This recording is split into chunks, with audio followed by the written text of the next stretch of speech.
평점보다 더 정확하게 시청자의 마음을 읽을 수 있는 텐센트 인기지수 3만을 넘긴 작품들 10편을 만나봅니다. 양양과 조로사의 최강 조합의 시너지로 트래픽이 폭주했던 차시천하. 두 배우를 보기 위해 플랫폼 내 인기지수가 3만 1249까지 치솟았습니다. 풍란식일 때는 조정에서 온화하고 인내심 있는 귀공자였다가 흑풍식으로 전환되면 즉시 강호의 고수로 변신했습니다. 눈빛 하나만으로 시청자들은 캐릭터가 바뀌었다는 것을 즉시 알아차릴 수 있었다고 합니다. 조로사는 방영 전 그녀 특유의 사랑스러운 이미지가 여협객 설정에 맞지 않는다는 시청자들의 우려를 사기도 했었다고 해요. 하지만 결과적으로 완성된 작품에서는 액션 연기가 깔끔하고 시원했을 뿐만 아니라 높이 묶은 포니테일 스타일링은 당시 중앙방송으로부터 칭찬을 받기도 했다고 합니다. 물론 조금 아쉽다는 의견도 있었던 차시천하이긴 했습니다. 무협이라는 타이틀을 내걸었음에도 불구하고 강호의 분위기를 그다지 찾아볼 수 없었고 후반부는 마치 급하게 마무리한 숙제처럼 허술했다는 평가도 다수 있었다고 해요. 시청자들은 양양과 조로사 만약 이 두 사람이 버텨주지 않았다면 차시천하는 오래전에 존재감 없이 사라졌을 것이라고 평가하기도 한다고 합니다. 또 하나의 최강 커플 조합 샤오장과 양쯔의 여생 청다지교입니다. 이 작품은 방영 시작과 동시에 플랫폼 내 인기지수 31,678을 기록했습니다. 만약 3년이나 묵혀뒀다가 방영된 것이 아니었다면 인기지수는 분명 이보다 더 높았을 것이라는 예측이 다수였습니다. 이 드라마는 양쯔가 연기한 린지 샤오가 여러 코믹한 부분을 담당한 것도 매력적이었고 샤오잔이 연기한 고웨이 역시 눈에 띄었다고 합니다. 금태 안경을 쓰고 흰 가운을 걸친 그의 모습은 시청자들의 마음을 제대로 사로잡았다고 해요. 평점 역시 6점이라는 합격선에 머물렀습니다. 하지만 샤오장과 양쯔의 케미와 비주얼이 매우 훌륭했고 불꽃 튀는 조합을 보여줬다는 평가가 다수였는데요. 두 사람이 함께 있는 모습만으로도 팬들은 이미 만족했다고요. 시청자들은 이 드라마 역시 전적으로 주연 배우들 덕분에 좋은 성적을 거두었다고 평가한다고 합니다.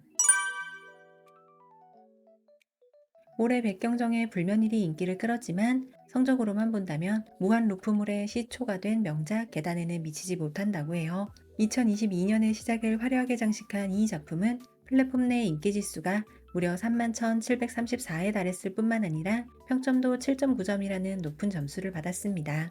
당시에는 그야말로 남녀노소 모두에게 칭찬받는 수준의 인기를 누렸다고 하는데요.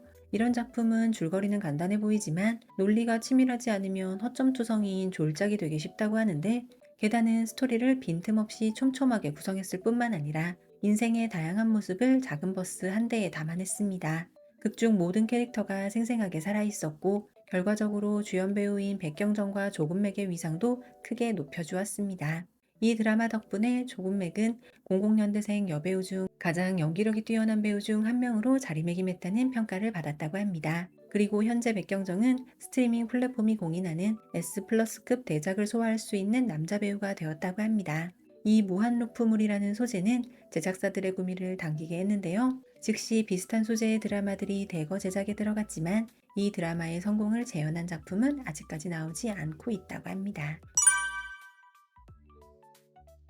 방영 후 순조롭게 인기를 얻으며 단 하루 만에 인기지수 3만 이상으로 끌어올린 조려영 임경신의 여봉행. 하지만 후반부 스토리가 점점 평범해지면서 최종적으로는 3만 1784의 인기지수를 기록했습니다. 또한 스토리 때문에 일부 네티즌들이 중년 배우들이 청춘 로맨스를 연기한다는 비판을 하기도 했다고 해요. 여봉행에서 조려영의 액션 연기가 유려하고 멋있었을 뿐만 아니라 캐릭터들의 시원시원하고 용감한 모습은 현지 네티즌들에게 이것이야말로 내가 마음속으로 그리던 여왕이라는 찬사를 받았다고 합니다. 그 결과 또반에서도 7.2점이라는 괜찮은 성적을 받았습니다. 소속사와 갈등을 빚던 조로사가 자신의 힘으로 다시 한번 통쾌한 성공을 거두었습니다. 이번 허와요한은 사전 예고나 홍보 없이 심지어 주연 배우들에게 통보할 시간조차 없이 공개되었다고 해요. 하지만 결과적으로 텐센트의 올해 인기 기록을 뒤집어 엎었습니다. 보이지 않는 계급의 벽을 허물기 위해 신분을 위조하여 재벌계에 시집가는 인물 쉬엔을 연기한 조르사, 그리고 진희정이 연기한 엘리트 총재 셔나오밍은 상대방이 거짓임을 알면서도 결혼을 거래로 여깁니다. 이처럼 다소 계산적인 재벌 총수는 시청자들에게 무조건적인 순정파 캐릭터보다 훨씬 신선하게 다가왔다고 해요. 극중에서 조로사는 순한 척 위장하는 모습, 계산적인 모습 사이를 자유자재로 갔습니다. 시청자들은 야심 있는 악녀 재벌가 게임이라는 설정에 열광했다고 합니다. 이 드라마는 최종적으로 32,638이라는 인기 지수를 달성할 수 있었습니다. 인기 지수와 평판이 마치 다른 드라마인 것 같다는 장약윤 이경희의 설중한 노행입니다. 최고 인기 지수는 32,872를 기록했지만 평판은 그야말로 급락했다고 합니다. 다른 무협 드라마가 칼날이 번뜩이고 의리와 사랑이 넘치는 반면 이 드라마는 웅장한 무협을 표방했지만 오히려 산산조각이 났다는 평가입니다. 장약윤이 연기한 서봉녀는 용기와 지혜를 바탕으로 성공적으로 정략 결혼을 피하고 속박에서 벗어났을 뿐만 아니라 계속해서 성장하며 북량왕의 자리에 올랐습니다. 각종 반전과 계략은 예측 불허였고 이러한 스토리의 짜릿함만으로도 충분히 몰입할 수 있었습니다. 다른 캐릭터들 역시 각자의 매력을 가지고 있어서 마지막 회까지 보고 나면 아직 덜 본 것 같은 여운이 남는다는 평가입니다. 탑10에 벌써 세 번째 조로사의 작품이 등장했습니다. 바로 많은 시청자들의 인생 중두로 꼽히는 성한찬란입니다.